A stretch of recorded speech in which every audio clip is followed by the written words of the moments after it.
जिसको हम केंद्र में रखकर इतना बड़ा आयोजन लेके बैठे हैं। वह यात्रा अपनी कमनसीबी है, तीर्थ यात्रा अपना पुण्योदय है और भाव यात्रा वो अपनी प्रकृति है। फिर से भव यात्रा अपनी पीड़ा है। हाँ, पीड़ा का रूप है। चाहे इतना सुख का भाव मिल गया, लेकिन पीड़ा अकबंद थी। सुख के समय में भी पीड़ा देने का काम भव यात्रा करती है। हाँ, सुख के समय में चारों ओर सुख है, फिर भी पीड़ा बची है। हाँ, पीड़ा बची है। आपको पता है, दूध में 2 चम्मच शक्कर डाल देते हो, दूध अपना स्वाद बदल देता है। लेकिन हम सुख से भरे हुए हैं, फिर भी हम अपनी पीड़ा को भूल नहीं सकते हैं। पीड़ा है, वही सिम्टम्स है हम भव यात्रा में। इसलिए पीड़ा सहित की सुख वो भव यात्रा का सिम्टम्स है। पीड़ा भी है और प्रसन्नता भी है, दोनों चलता है। हाँ, कहीं ना कहीं हमारी नस दबती है और वो वेदना हमारे जीवन में हमको छोड़ती नहीं है।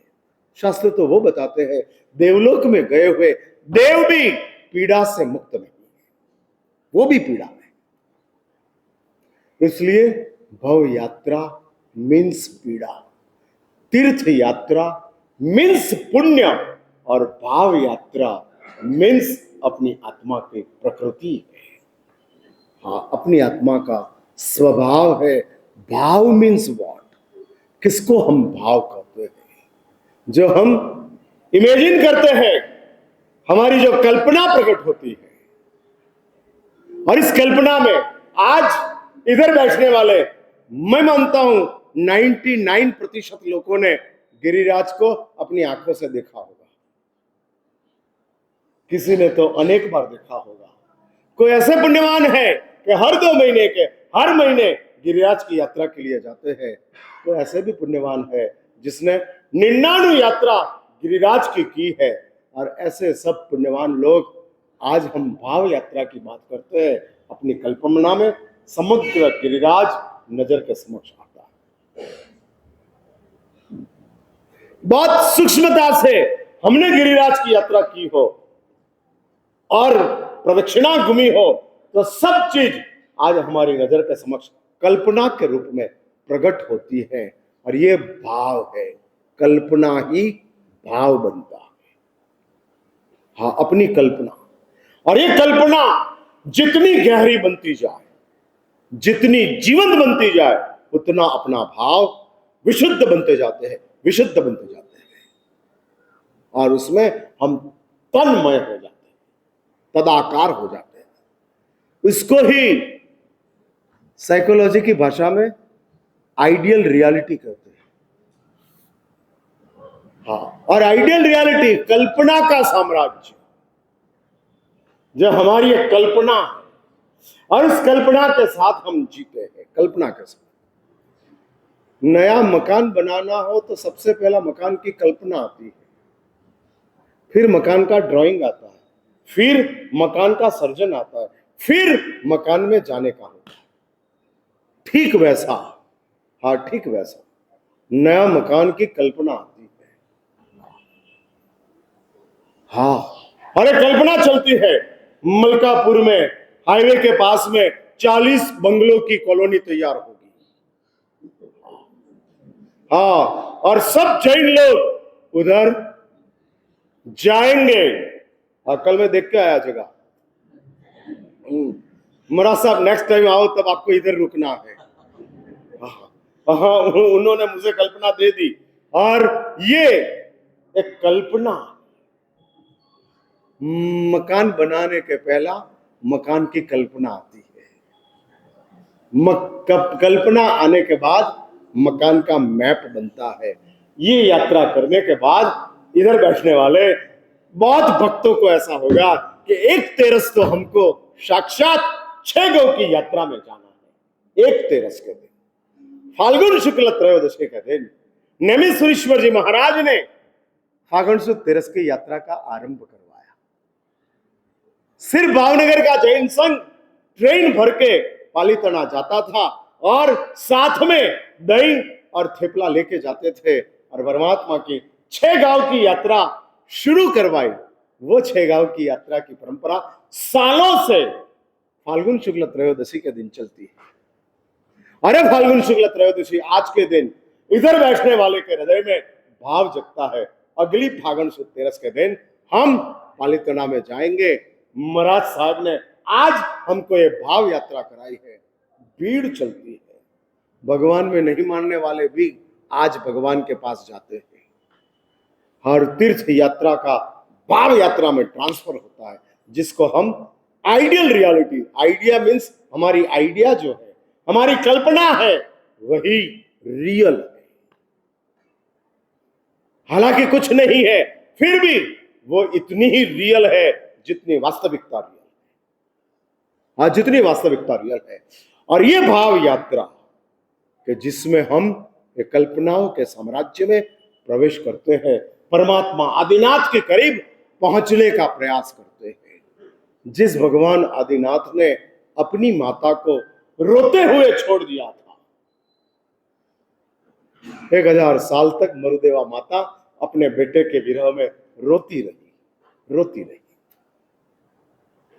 आंखों के ऊपर ओझल हो गया, कचड़ा जम गया और 1000 साल के बाद वापस परमात्मा आदिनाथ का दर्शन प्राप्त होते हैं और मरुदेवा का अंदर का संपूर्ण आवरण खत्म होते हैं और मरुदेवा सिद्ध शिला में पहुंच जाते हैं, क्योंकि भाव था आदिनाथ को देखना है, आदिनाथ को देखना है। वही भाव आज हम प्रकट करें। आज परमात्मा आदिनाथ को प्रार्थना करें कि हे देवाधिदेव करुणा के सागर, हम भी आपकी यात्रा करने का भाव रखते हैं। और ये भाव, जिस भाव की सबसे ज्यादा वैल्यू है, भौतिक जगत द्रव्य से चलता है, आध्यात्मिक जगत भाव से चलता है। आप कितना वहराते हो, आप क्या वहराते हो, वो महत्व का नहीं है, आप कैसे वहराते हो वो महत्व का है। आप कितनी भगवान की पूजा करते हो वो महत्व का नहीं है, कैसे भगवान की पूजा कर रहे हो उसका मूल्य है। आध्यात्मिक जगत भाव का जगत है। आपका भाव कैसा है, कैसी फीलिंग्स आपको प्रकट होती है, और वो फीलिंग्स जब हमारी मजबूत बनती है, जीवंत बनती है, तब शास्त्र कहते हैं कि भाव यात्रा बन जाती है। और भाव यात्रा की ताकत भाव यात्रा को खत्म करने की, भाव यात्रा की ताकत। शास्त्रों में ऐसे दृष्टांत आते हैं। महात्मा थे, जंगल में काया सर करने के लिए खड़े थे, दोनों हाथ खड़ा करके आकाश सर करते थे और उसमें उसका भाव बिगड़ा और उसी समय पाप कर्म का बंध हुआ। और वो पाप कर्म कितना लगा तो शास्त्र में बताया, 7वीं नारक में वो साधु जन्म ले, इतना पाप 2 मिनट में एकत्रित कर लिया। 2 मिनट, इतने दुर्भाव, इतना क्रूर भाव जगा कि जिसमें 7वीं नारक वापस याद आया, मैं तो जैन साधु हूं, मेरे से ऐसा क्रूर विचार नहीं हो सकता है। क्या किया? तीव्र पश्चाताप। और 2 मिनट में 7वीं नारक के 7 नरक के पाप कर्म खत्म, देवलोक का, अनुत्तर देवलोक का पुण्य कर्म का सर्जन। और उसी क्षण में वापस सोचा कि पुण्य भी मुझे नहीं चाहिए। और इतिहास लिखते हैं कि वो प्रसन्न चंद्र राजर्षि उसको उधर ने उधर वितरागता और सर्वज्ञत्व का प्रकाश भाव की धारा से प्राप्त हो गया। आध्यात्मिक जगत में आपका भाव जितना विशुद्ध बनते जाए, निर्मल बनते जाए, निष्पाप बनते जाए, उतना ही आपको रिजल्ट मजबूत मिलते जाते हैं।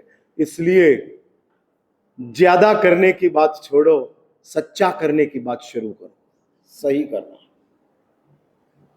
हाँ सही करना, ज्यादा नहीं करना, सही करना। और ये सही करने का भाव हमारे भाव यात्रा को समाप्त करते हैं। और इस भाव यात्रा, जिस भाव यात्रा में आज आपके निमित्त से मुझे भी ये भाव यात्रा करने का सद्भाग्य प्राप्त हुआ।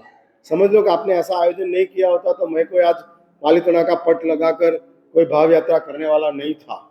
मैं अपना काम करता था, मैं अपने जो कार्य स्वाध्याय वगैरह थे उसमें रहने वाला था। लेकिन आपने ऐसा एक आयोजन किया और उस आयोजन के माध्यम से आपकी अंतरात्मा में भाव को जगाने में मैं निमित्त बना। सबके हृदय में एक भाव है कि हमारे भूतकालीन पाप, ये भावों से हमको धोना है। पाप को धोने की ताकत मात्र भाव की है और किसी की नहीं है। और किसी की नहीं है। और ये भाव से हम पाप को धोना चाहते हैं। उसके साथ साथ हम संसार में हैं तो नसीब भी चाहिए। हाँ, बिना नसीब संसार में कुछ नहीं होता है। इसलिए नसीब को भी जगाना है और इस नसीब को जगाने के लिए भी भाव की अत्यंत आवश्यकता है। मैना सुंदरी की बात शास्त्रों में आती है कि मैना शाम को परमात्मा की आरती करके आती है और मैना की सास मैना को कहती है कि बेटा तेरा पति अनुपस्थित है, शत्रु सैन्य ने नगर के ऊपर आक्रमण किया है, प्रजा का क्या होगा। और तब मैना कहती है मां फिक्र मत करो, आज शाम को परमात्मा की भक्ति करते करते इतना भाव जगा है कि मुझे लगता है कि मेरा पुण्य उग्र पुण्य है और अभी उसका उदय होगा। और वो बात होती है, बारह टकोरा आता है और श्रीपाल खुद ત્યાં हाजिर होते हैं और आपत्ति सब समाप्त हो जाती है। इतनी जबरदस्त ताकत भावों की है। और इस भावों के साथ हम अभी ये भाव यात्रा का अंतिम पड़ाव जो है 10 मिनट में, भाव चौथा और पांचवा, ऐसा दोनों चैत्यवंदन साथ में ही कर लेंगे। जिसमें चौथा चैत्यवंदन पुंडरीक स्वामी का है, जिस पुंडरीक स्वामी यही गिरिराज के ऊपर 5 करोड़ आत्माओं के साथ सिद्धशिला को प्राप्त करते हैं। 5 करोड़ लोगों आत्माओं के साथ सिद्धशिला में पुंडरीक स्वामी पहुंचते हैं। उसमें लिखा है ऐसे लाखों साधु भगवंत थे कि जिसको नौकार भी नहीं आता था और मोक्ष मिल गया। नौकार नहीं आता था फिर भी मोक्ष प्राप्त हो गया। वो भाव धारा की ताकत है। और ऐसे पुंडरीक स्वामी जी का चौथा चैत्यवंदन और लास्ट जिसके लिए यात्रा का आरंभ हुआ था वो परमात्मा आदिनाथ, उसका 5वां चैत्यवंदन करके चौथा और 5वां चैत्यवंदन के साथ अपनी ये भाव यात्रा का समापन होगा। और 10 मिनट का समय है। आप सब मेरी बात सुनकर कोई भी उठे बिना आराम से 11:15 बजे तक बैठे। बहुत बहुत हार्दिक हार्दिक आपकी अनुमोदना। ऐसा ही आप सब अपनी धीरता को, स्थिरता को बढ़ाते कर ये चौथा और 5वां चैत्यवंदन में हम प्रवेश करते हैं।